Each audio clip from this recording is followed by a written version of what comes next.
ఈరోజు అనంతపురం అర్బన్ నియోజకవర్గంలో 22వ డివిజన్లో దాదాపు 500 కుటుంబాలు తెలుగుదేశం పార్టీలోకి చేయడం జరిగింది.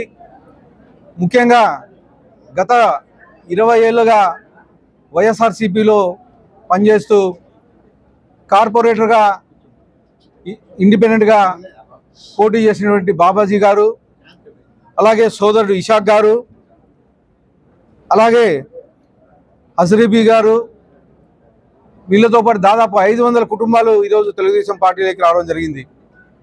ఇప్పుడు ఎలక్షన్స్ లేవు, అయినా కానీ మా నాయకుడు ముఖ్యమంత్రి వారు నారా చంద్రబాబు నాయుడు చేసే డెవలప్మెంట్ చూసి అయితే ఏమి, అలాగే మా యువ నాయకుడు ఐటీ శాఖ మంత్రులు నారా లోకేష్ గారు కార్యకర్తల మీద ఉండే ప్రేమ చూసి అయితే ఏమి, ఈరోజు బాబాజీ గారు ఇక్కడ రావడం జరిగింది. బాబాజీ గారు ముస్లిం మైనార్టీలో పెద్ద సోషల్ వర్కరు. దాదాపు కరోనా టైంలో అయితే ఏమి, అలాగే ఇప్పుడు కానీ ఎవరన్నా చనిపోయినా కానీ మొత్తం కర్మకాండకు కానీ వీటికన్నిటికీ ఖర్చులు తనే పెట్టుకొని దగ్గర నుండి చూసే కార్యకర్త అని చెప్పేసి తెలియజేస్తున్నాను.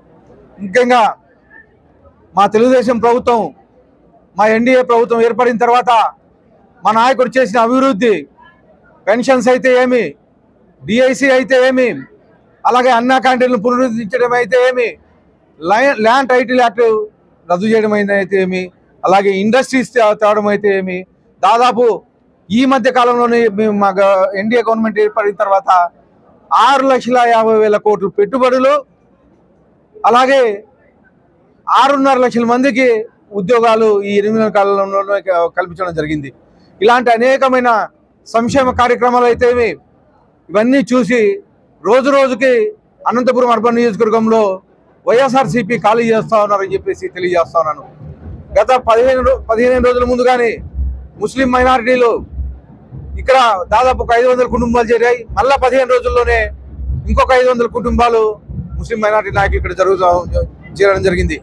కొద్ది రోజుల్లోనే అనంతపురంలో వైఎస్ఆర్సీపీకి ఖాళీ చేసి మొత్తం తెలుగుదేశం వైపు చూసే విధంగా మేము కృషి చేస్తానని చెప్పి తెలియజేసుకుంటూ ఈ అవకాశం ఇచ్చిన అందరికీ ధన్యవాదాలు తెలుపుకుంటున్నాను.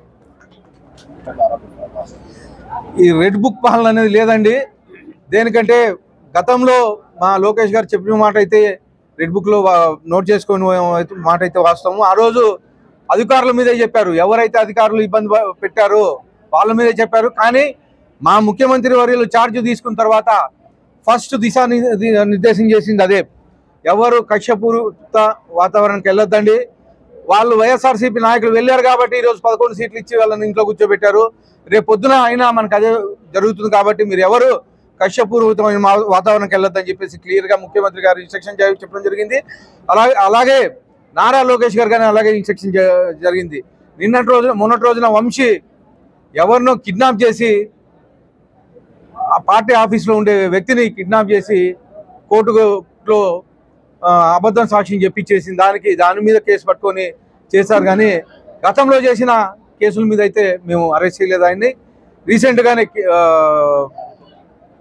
మా తెలుగుదేశం కార్యకర్త మీద కిడ్నాప్ చేసి విశాఖపట్నంలో పెట్టాడు కాబట్టి దాని మీద మాత్రమే అరెస్ట్ చేయడం జరిగింది ఆయన్ని.